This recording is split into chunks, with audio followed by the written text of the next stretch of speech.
আসসালামু আলাইকুম এভরিওয়ান, আশা করি সবাই ভালো আছেন। আলহামদুলিল্লাহ আমিও ভালো আছি। আজকে আমরা 5 বন্ধু মিলে বেরিয়েছিলাম পদ্মা নদীর 3 নম্বর বাঁধ দেখবো বলে। আমরা তত্ত্বপুর ব্রিজ দিয়ে যাচ্ছিলাম, তাই ভাবলাম তত্ত্বপুর ব্রিজের দৃশ্যটা এবং ভিউটা আপনাদের সাথে শেয়ার করি। কি সুন্দর লাগছে দেখুন, সূর্য পশ্চিম আকাশে ঢলে পড়েছে আর আকাশে কি সুন্দর মেঘ ভেসে বেড়াচ্ছে দেখুন। এখন বর্ষার সময়, আর আপনারা কম বেশি সবাই জানেন যে বর্ষার সময় আকাশে সুন্দর মেঘ ভেসে বেড়ায়। আর এই জিনিসটা সবচেয়ে বেশি সুন্দর লাগে যখন বৃষ্টির পরে একটু রোদ ওঠে। আর বিকেল বেলা এই ব্রিজের ওপর অনেক লোকজন ঘুরতে আসে।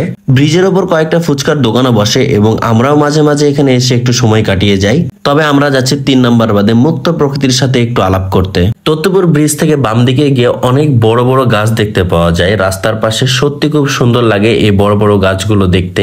আসলে এই সাইডের রাস্তাগুলোর দুই পাশ জুড়ে শুধু গাছ আর গাছ। আমরা সেই বিশাল বিশাল গাছের সারি পেরিয়ে চলে আসলাম বাঁধের রাস্তায়। বাঁধের রাস্তাটিতে তেমন গাড়ি চলাচল না হওয়ায় সবসময় প্রায় ফাঁকাই থাকে।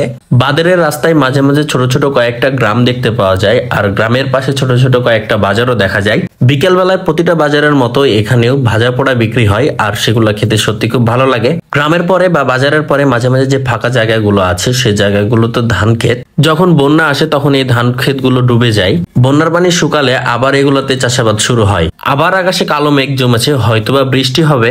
আমরা এসেছিলাম প্রকৃতি দেখতে আর প্রকৃতির মুক্ত বাতাসে নিঃশ্বাস নিতে। সত্যি একদম সেই রকমই ফিল পাচ্ছি। প্রকৃতিটা দেখুন কত সুন্দর। আকাশে ঘন কালো মেঘ, তারপরও সূর্যি মামা একটু করে উকি দিচ্ছে। নদীর পাশে চারিদিকে গাছপালা, প্রকৃতির মুক্ত বাতাস। উপরওয়ালার কি সুন্দর অপরূপ সৃষ্টি। এই পদ্মা নদীর অনেকগুলো বাঁধ নির্মাণ করা আছে, তার মধ্যে এই 3 নম্বর বাঁধটা একটু কাছে মনে হয় আমাদের। আর প্রায় সময় এই বাঁধে মানুষজনের আনাগোনা দেখতে পাওয়া যায়, এজন্য আরো ভালো লাগে। পিচের রাস্তা থেকে ডান দিকে নেমে একটু সামনে এগুলোই বাঁধটি দেখতে পাওয়া যাবে। আমরা মূলত সেই রাস্তা ধরে এগোচ্ছি। আমরা বাঁধের একদম কাছেই চলে আসছি।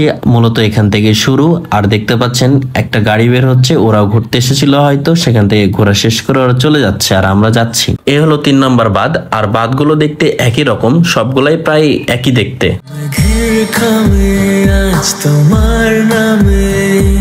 সামনে দেখতে পাচ্ছেন কিছু লোক বসে আছে, তারাও ঘুরতে এসেছে আমাদের মতোই। বৃষ্টির কারণে বাঁধের উপরে পানি জমে গেছে। আর আমাদের সাথের দুজন কয়েক মিনিট আগে এসে বসে আছে।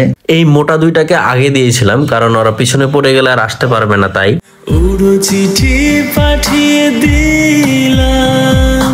বাঁধের শেষ মাথার দিকে কিছু লোকজন বসেছিল, তাই আমরা মাঝখানেই ছিলাম। আমরা বন্ধুরা মিলে এখানেই আড্ডা দিচ্ছিলাম। জায়গাটা বেশ বড়, তাই আমাদেরও একটু আলাদাভাবে থাকতে ভালো লাগছিল। আমাদের সাথে আছে ডিপ জলের ছোট ভাই। দেখুন পুরাই ডিপ জল, মেলায় হারিয়ে যাওয়া ডিপ জলের ছোট ভাই। হ খালা, এক্কেরে হাঁচা কথা।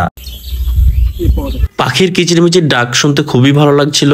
আর দেখতে দেখতে সন্ধ্যা ঘনিয়ে আসলো। আমাদেরকে এখন বাসায় ফিরতে হবে, তাই আমরা বাসার উদ্দেশ্যে বেরিয়ে পড়লাম। আমরা যে রাস্তা দিয়ে এসেছিলাম সে রাস্তা দিয়ে যাব না, অন্য একটা রাস্তা দিয়ে যাব। কিন্তু আমরা ভাবতে পারিনি যে আমাদের এই সিদ্ধান্তটা আমাদেরকে এতটা ভোগান্তিতে ফেলবে। কারণ ঝিরিঝিরি বৃষ্টি তো শুরু হয়েছে, সেটা তো আছে, কিন্তু তার উপরে আর একটা বড় সমস্যা হলো রাস্তার কাজ চলছে। একদিকে তো বর্ষার সিজন, তার উপরে ঝিরিঝিরি বৃষ্টি হচ্ছে। আর এই রাস্তার কাজ চলার কারণে পুরো রাস্তার সাইডে মাটি ফেলা, আর মাটি ফেলার কারণে রাস্তাটা একদম ব্লক হয়ে গেছে কাদায়। আমরা প্রায় 2 কিলোমিটার রাস্তা এরকম কাদা পেয়েছি। আর এই কাদায় বাইক চালানো কতটা রিস্ক আপনারা তো জানেন। তাই বাধ্য হয়ে আমাদেরকে 2 কিলোমিটার রাস্তা হেঁটেই পার করতে হলো।